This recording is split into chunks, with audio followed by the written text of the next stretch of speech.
Gbogbo ẹ̀yin tí ẹ máa ń lísìn sí àwa tí a máa ń sọ̀rọ̀ lórí ọ̀rọ̀ Yorùbá Nation yìí, ẹ̀yin ni fídíò yìí òun ló wúlò fún jùlọ o.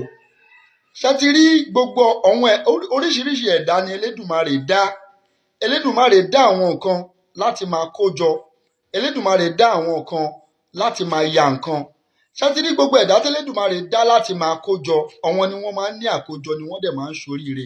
Gbogbo àwọn tí Elédùmarè dá tó jẹ́ wípé wọ́n kọ́ máa ya nǹkan ni, àwọn ló máa ń padà yàyàkuyà lórí ilẹ̀.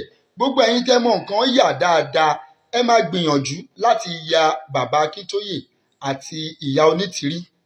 Nítorí wípé nǹkan tó yẹ kí òkóbó yín kó bọ̀ kò bọ́. Gbogbo nǹkan tí ó ń ṣẹlẹ̀ ní